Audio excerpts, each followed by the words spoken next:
Hey everyone, Cody and Sam already covered the medium and light classes, so today it's my turn to break down the 4 best heavy weapons in the finals and show you the best loadouts to pair with them. Hey guys, it's Finney and you're watching the Final Central.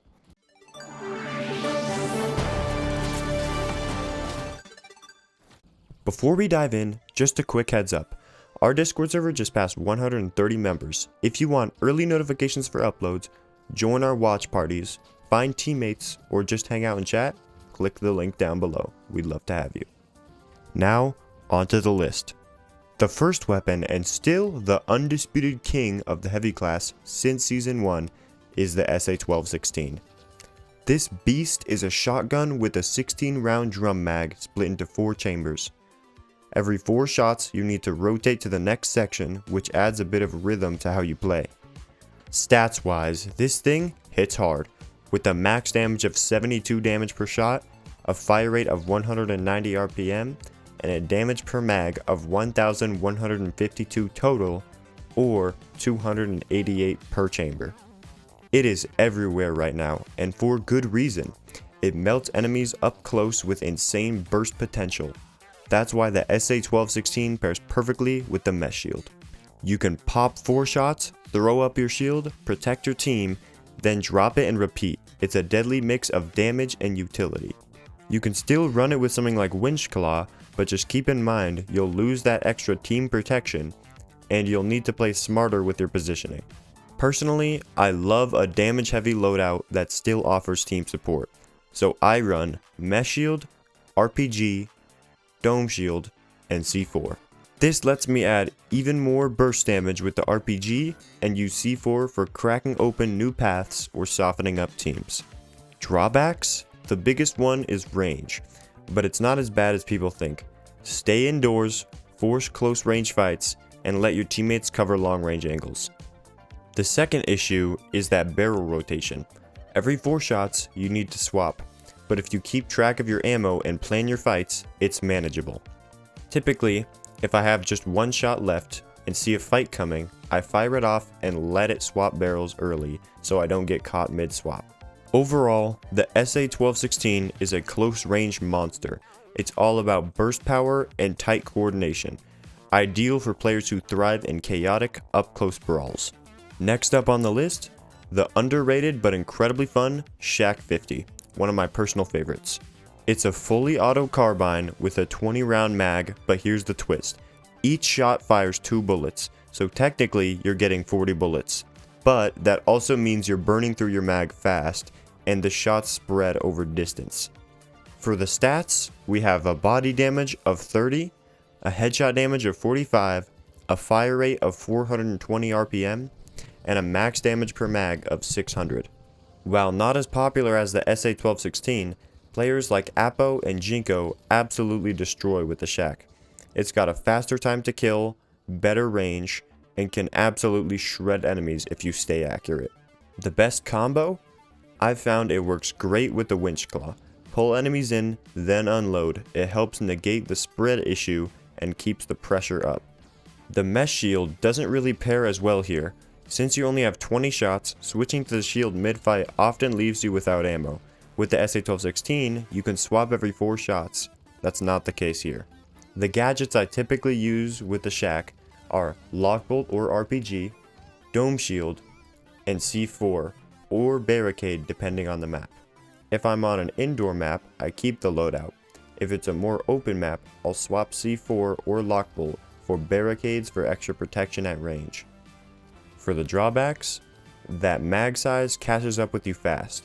You'll be reloading often, so stay near cover or coordinate with your team so they can keep pressure while you reload. Also, firing 2 bullets per shot means built-in spread. It's not that great at long range, but it's still way better than the SA-1216 in mid-range fights. Overall, the Shack 50 is a high-skill, high-reward weapon. If you're accurate and play smart, it absolutely shreds. Number 3 on this list is the Sledgehammer. Now this one, it's all about awareness and timing. The Sledgehammer has 2 attacks, the primary hit, which does 115 damage, and the charged secondary hit, which does 200 damage. Having 2 attacks allows for combinations of primary, secondary, and quick melee swings in order to take the enemies down faster.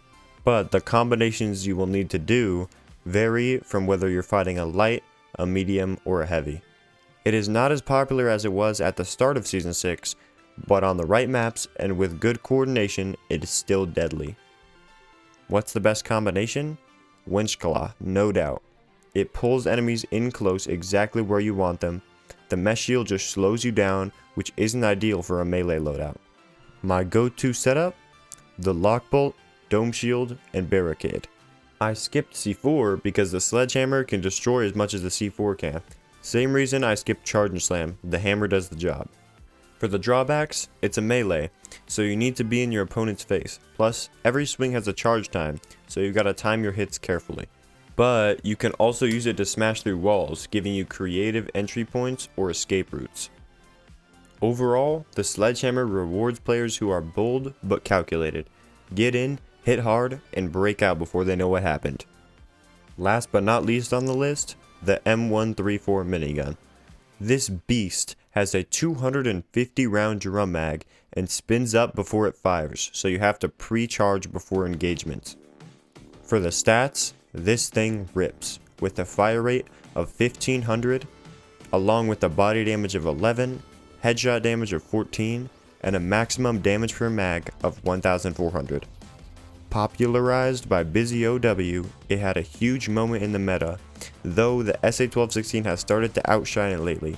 Still, the minigun is perfect for support players who prefer to hold angles and lock down space rather than push aggressively. For the best combo, Mesh Shield. You're either spraying or shielding, not both. Unlike the SA-1216's aggressive burst and cover playstyle, the minigun is about constant suppression and area control. My typical loadout with the minigun is Dome Shield, C4, and RPG or Lockbolt depending on the map. The Lockbolt helps secure kills, while the RPG is great on open maps for extra explosive damage. For the drawbacks, that spin-up delay can catch you off guard, but you can juggle the spin-up state by jumping or sliding to stay mobile while keeping it ready. Also, the reload time is brutal. If enemies wait until you're empty, they can push you during the 5-second reload, so don't just hold down fire unless you're landing solid damage. Overall, the minigun brings massive firepower and team value, but only if you play smart, reserved, and supportive. So, those are my top 4 heavy weapons in the finals. What do you think? Should another weapon have made the list? Would you tweak any of my loadouts? Do any of these weapons need a nerf or buff? Let us know in the comments below. If you liked the video, smash that like button. If you want to stay updated on everything in the finals, hit subscribe. And as always, I'll see you around the arena.